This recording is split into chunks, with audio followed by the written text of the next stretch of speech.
Halo teman-teman, gimana nih kabar kalian? Semoga kalian selalu baik-baik aja dan tetap sehat selalu ya. Selamat datang di Rida Foundation. Apa sih Rida Foundation itu? Nah, Rida sendiri berasal dari bahasa Jepang yang artinya kepemimpinan. Jadi, Rida Foundation adalah sebuah perusahaan konsultan di bidang pelatihan dan pengembangan sumber daya manusia, khususnya kepemimpinan. Nah, sebelum saya akan menjelaskan lebih jauh, saya akan memperkenalkan trainer-trainer di Rida Foundation. Sebelumnya perkenalkan dulu, nama saya sendiri Indiana Goria dan ini rekan-rekan saya. Halo, nama saya Nurul.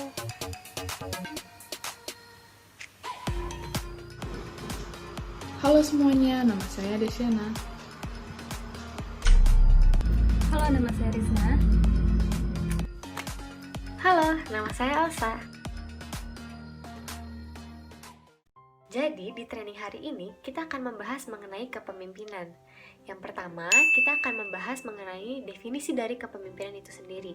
Yang kedua, kita akan membahas komponen apa saja sih yang ada di dalam kepemimpinan. Yang ketiga, kita akan membahas bagaimana untuk menjadi seorang pemimpin yang efektif. Yang keempat, kita akan membahas ciri khusus dari kepemimpinan. Nanti di akhir dari training ini kita akan membahas sebuah kasus tentang kepemimpinan guna mengasah kemampuan kalian untuk menjadi seorang pemimpin yang Kembali lagi bersama saya Nurul, di mana pada kesempatan kali ini saya akan memulai sesi pertama dari pelatihan kepemimpinan ini. Di dalam sesi yang pertama, kita akan membahas dua materi, yaitu pengertian kepemimpinan dan belajar menjadi seorang pemimpin. Namun, sebelum memulai materi, saya ingin bertanya terlebih dahulu nih kepada teman-teman.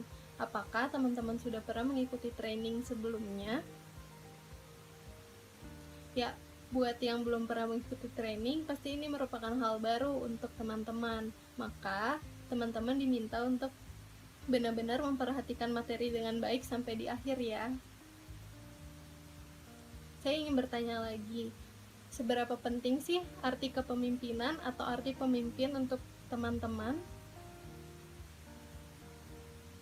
Ya, pastinya pemimpin itu merupakan hal yang penting ya di dalam suatu organisasi atau suatu kelompok.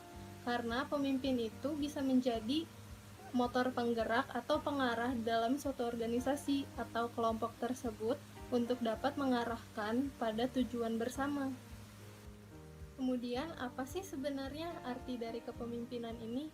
Kepemimpinan pada dasarnya memiliki arti yang sangat luas, tidak hanya terbatas pada terminologi jabatan saja. Kata kepemimpinan atau pemimpin diambil dari kata bahasa Inggris yaitu leadership yang berarti pemimpin. Lalu, secara umum, kepemimpinan ini diartikan sebagai seorang yang mampu menggerakkan pengikutnya untuk mencapai tujuan organisasi. Seperti yang tadi saya bilang, bahwa pemimpin ini bisa menjadi motor penggerak di dalam suatu organisasi atau suatu kelompok, sehingga ia bisa mengarahkan para pengikutnya menuju tujuan bersama dari organisasi atau kelompok tersebut. Menurut Len Sufi tahun 2010, kepemimpinan memiliki keluasan arti meliputi ilmu tentang kepemimpinan, teknik kepemimpinan, seni memimpin, ciri kepemimpinan, serta sejarah kepemimpinan. Di dalam struktur kepemimpinan, pemimpin hanyalah salah satu komponen. Jadi artinya terdapat komponen-komponen lain di dalam struktur kepemimpinan. Di antaranya ada pengikut atau follower, kemudian ada kemampuan untuk menggerakkan atau ability to motivate, kemudian terdapat tujuan atau niat yang baik atau good intention, kemudian terdapat organisasi. Teman-teman, tadi saya sudah menjelaskan tentang pengertian dari kepemimpinan dan juga komponen kepemimpinan. Apakah teman-teman bisa mengulang dari yang tadi saya jelaskan? Ya, benar. Untuk gampang mengingatnya, ingat saja bahwa kepemimpinan itu diambil dari kata bahasa Inggris yaitu leadership yang berarti pemimpin. Kemudian untuk komponennya tadi ada, ya, komponennya ada 5. Yang pertama itu pemimpin atau leader, yang kedua itu follower atau pengikut, Kemudian yang ketiga ada kemampuan untuk mengarahkan atau ability to motivate. Kemudian yang keempat ada tujuan atau niat yang baik atau good intention. Dan yang terakhir itu ada organisasi. Mudah kan teman-teman? Sekian penjelasan dari saya. Selanjutnya akan dilanjutkan oleh rekan saya, yaitu Vindi dan Risna, yang akan menjelaskan tentang belajar menjadi seorang pemimpin. Materi yang akan kita bahas berikutnya adalah belajar menjadi seorang pemimpin. Yang sering jadi pertanyaan, bisakah saya menjadi seorang pemimpin? Jawabannya tentu saja bisa. Kenapa? Karena kepemimpinan adalah hal yang dapat dipelajari. Sering ditemukan kepemimpinan adalah seni dan ilmu pengetahuan. Diartikan seni karena bisa dipelajari dari keahlian dan juga pengalaman. Sedangkan dikatakan ilmu pengetahuan karena berdasarkan dari penelitian, teori yang bisa dipelajari. Selain itu, untuk mengasah skill kepemimpinan, kita bisa mengikuti kursus-kursus atau pelatihan yang khusus untuk kepemimpinan. Pada intinya, untuk belajar menjadi seorang pemimpin, kita bisa belajar dari kehidupan kita sehari-hari, seperti apa yang kita pelajari, apa yang kita putuskan, apa yang kita lakukan dari solusi yang kita punya, itu adalah langkah utama untuk menjadi seorang pemimpin. Selain itu, kita bisa mencontoh atau mengidolakan pemimpin yang terkenal seperti Soekarno, Mohatta, Bung Tomo, yang dimana mereka adalah pemimpin sukses pada zamannya. Apa sih perubahan besar yang dapat kita lakukan dan apa saja perilaku dan sifat yang dimiliki oleh seorang pemimpin? Jawabannya adalah kita membutuhkan mentor untuk dapat memberikan feedback kepada kita mengenai apa yang telah kita lakukan. Jadi, cara yang efektif adalah ikuti kursus kepemimpinan karena di sana terdapat coach dan trainer yang akan membantu kita dan berbagi pengalaman mereka, sehingga akan mudah bagi kita untuk memiliki skill-skill yang harus dimiliki oleh seorang pemimpin. Akan berlatih bagaimana kita dapat meraih kemampuan kepemimpinan kita dengan kesabaran, empati, dan terus berjuang. Seperti itu teman-teman. Teman saya akan menjelaskan mengenai bagan dalam kepemimpinan. Sebelum masuk ke materi, kita akan melihat video ice breaking. Teman-teman bisa ikut berpartisipasi dengan berdiri dan mengikuti gerakannya. What's up, my mammals? This is Sid the Sloth from the movie Ice Age, and we're about to do this new dance, the Continental Drift. It's time to get up on your feet. It's easy to do. Just follow me. Move it out. Do the Sid. Take it back. And do the Sid. Step left. Then drift. Step right. And then drift. Crisscross. And do the man-made. Crisscross. And do the man-made. Now jump, jump. Wiggle your rump. And walk it out like grand. Nah, sekarang saya akan menjelaskan tentang bagan kepemimpinan yang terdiri dari 5 siklus. Nah, yang pertama itu ada practice acts of leadership in your everyday life. Yang kedua, emulate successful leaders. Yang ketiga, find mentor to provide feedback. Yang keempat, ada complete leadership course to improve. Yang terakhir, work to develop personal traits of empathy and patience. Nah, yang pertama itu bagaimana kita bersikap menjadi seorang pemimpin untuk diri kita sendiri. Seperti bagaimana kita menyelesaikan masalah sehari-hari, bagaimana kita mengambil keputusan, dan sebagainya. Lalu yang kedua itu ada emulate successful leaders. Nah, di sini tindakan kita menggambarkan siapa diri kita. Juga berhasilnya kita memimpin diri kita atau tidak berhasilnya kita memimpin diri kita juga menggambarkan kualitas keputusan yang kita buat. Nah, lalu yang ketiga itu ada find mentor to provide feedback. Nah, seiring jalannya waktu, kita akan membutuhkan orang lain yang lebih berpengalaman tentang kepemimpinan, juga untuk menjadi pemberi feedback atau evaluasi agar kita dapat berkembang lebih baik. Sehingga di sini dibutuhkannya orang yang lebih berpengalaman. Nah, lalu yang keempat ada complete leadership course to improve. Nah, untuk kita meningkatkan kemampuan kepemimpinan kita juga bisa mengikuti kursus dibimbing oleh coach yang berpengalaman atau orang-orang yang lebih berpengalaman di bidang kepemimpinan. Nah, lalu yang terakhir ada work to develop personal traits of empathy and patience. Nah, di sini kita harus mempraktekkan bagaimana meningkatkan kemampuan personal sebagai pemimpin dengan penuh empati dan juga kesabaran.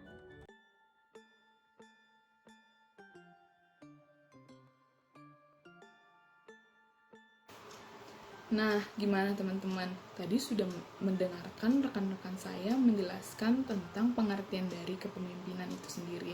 Mudahan teman-teman bisa mengerti dari penjelasan yang sudah dijelaskan oleh rekan-rekan saya. Sekarang kita akan masuk ke dalam materi, yaitu tentang pemimpin yang efektif. Yuk simak, yang pertama adalah drive atau dapat mengarahkan. Di sini para pemimpin adalah orang-orang yang memiliki motivasi, pencapaian tujuan yang tinggi atau sering disebut achievement oriented. Nah, teman-teman, di sini para pemimpin harus memiliki bersikap ambisius dalam mencapai tujuannya.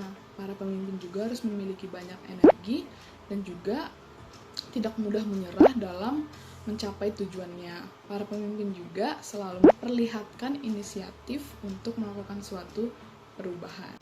Nah, yang kedua adalah desire to lead atau keinginan untuk memimpin.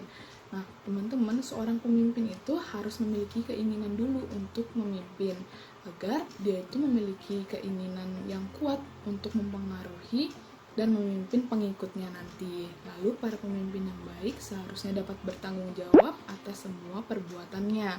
Nah, posisi sebagai seorang pemimpin itu didasari oleh konsekuensi yang tinggi, teman-teman. Jadi pemimpin itu memiliki tanggung jawab yang besar untuk mengarahkan para pengikutnya. Lalu yang ketiga adalah honesty dan integrity. Nah, seorang pemimpin itu membangun sebuah hubungan yang baik dengan pengikutnya yang dilandasi dengan rasa percaya satu sama lain. Nah, pemimpin yang baik itu harus selaras antara apa yang diucapkan dan apa yang dilakukannya. Jadi omongan dia dan perilaku dia itu harus selaras. Nah, hal seperti ini itu akan memunculkan rasa percaya yang tinggi dari pengikut terhadap pemimpinnya. Yang keempat adalah self-confidence. Tentu saja ini harus ada di dalam diri pemimpin, di mana rasa percaya diri yang tinggi ini akan mempengaruhi para pengikutnya, teman-teman. Jadi rasa percaya diri yang tinggi perlu ditunjukkan untuk memberikan kepastian bagi para pengikutnya bahwa mereka itu sedang ingin mencapai sesuatu yang berarti. Yang kelima, seorang pemimpin itu diharapkan untuk memiliki kecerdasan atau intelijensi yang cukup untuk dapat memproses informasi. Karena nantinya mereka akan mendapatkan banyak sekali informasi yang harus mereka olah, sehingga akan menghasilkan hal-hal yang positif. Nah, seorang pemimpin juga itu diharapkan mampu untuk memecahkan masalah dan membuat keputusan yang tepat. Maka dari itu, seorang pemimpin harus memiliki intelijensi atau kecerdasan yang cukup. Yang keenam, seorang pemimpin harus memiliki job relevant knowledge, atau mereka harus memiliki pengetahuan yang relevan tentang pekerjaannya. Nah, kenapa hal ini penting? Karena seorang pemimpin harus mampu untuk mengambil keputusan yang tepat sesuai dengan perusahaan atau organisasinya tersebut, sehingga mereka juga dapat mengetahui dampak apa saja yang mereka akan dapatkan ketika mengambil keputusan tersebut. Dan yang terakhir, seorang pemimpin itu harus energik atau mereka harus extraversion. Kenapa? Karena penting banget nih untuk seorang pemimpin menjadi seorang yang periang, penuh dengan energi, kemudian mudah sekali bersosialisasi dengan orang banyak, dan jarang sekali untuk bersikap diam. Nah, hal ini tuh sangat berpengaruh kepada nanti pengikutnya atau bawahannya. Karena seorang pemimpin itu dianggap sebagai contoh atau teladan yang dapat memotivasi mereka untuk dapat bekerja dengan sebaik mungkin. Ada 6 ciri khusus dari kepemimpinan. Yang pertama, seorang pemimpin itu harus berani mengambil resiko. Yang kedua, seorang pemimpin itu harus selalu menginginkan pembaruan. Yang ketiga, seorang pemimpin itu bersedia mengurus atau mengatur para anggotanya. Yang keempat, seorang pemimpin itu harus memiliki harapan yang tinggi untuk organisasi atau perusahaannya. Yang kelima, seorang pemimpin itu harus bisa menjaga sikap yang positif. Dan yang keenam, seorang pemimpin itu harus selalu berada. Nah, teman-teman, gimana nih setelah mendapatkan 2 materi dari pelatihan leadership ini? Materinya menarik kan? Dan mudah dipahami tentunya. Nah, sebenarnya kenapa sih kita harus belajar leadership? Apa sih manfaat dari leadership itu? Nah, manfaatnya itu adalah bisa membentuk skill dan juga karakter kita. Yang kedua, bisa melatih kita belajar untuk berorganisasi. Dan yang ketiga, sudah pasti melatih kepercayaan diri kita untuk menjadi seorang pemimpin. Nah, sekarang kita akan membahas kasus tentang kepemimpinan. Di dalam worksheet yang telah dibagikan kepada kalian, sudah terdapat kasus tersebut, di mana kalian diminta membayangkan diri kalian untuk menjadi seorang pemimpin dalam suatu organisasi di kampus. Nah, organisasi kalian tersebut harus bertanggung jawab kepada universitas, di mana setiap tahunnya pihak universitas tuh meminta kalian untuk membuat rencana kegiatan selama 1 tahun. Nah, kalian beserta dengan anggotanya tersebut sudah membuat rencana kegiatan selama 1 tahun penuh. Nah, 2 minggu lagi adalah deadline pengumpulan rencana kegiatan tersebut. Nah, pertanyaannya adalah, yang pertama, apa yang akan Anda lakukan ketika pihak universitas secara tiba-tiba mengubah sebuah keputusan yang pada akhirnya mempengaruhi rencana kegiatan yang sudah Anda buat, serta mengharuskan Anda untuk mengubah atau mengganti rencana kegiatan tersebut? Yang kedua, jelaskan mengapa Anda memilih pilihan tersebut. Yang ketiga, bagaimana cara Anda menyampaikan perubahan tersebut kepada anggota Anda dan mengatur anggota Anda untuk dapat mengikuti perubahan tersebut. Selamat mengerjakan!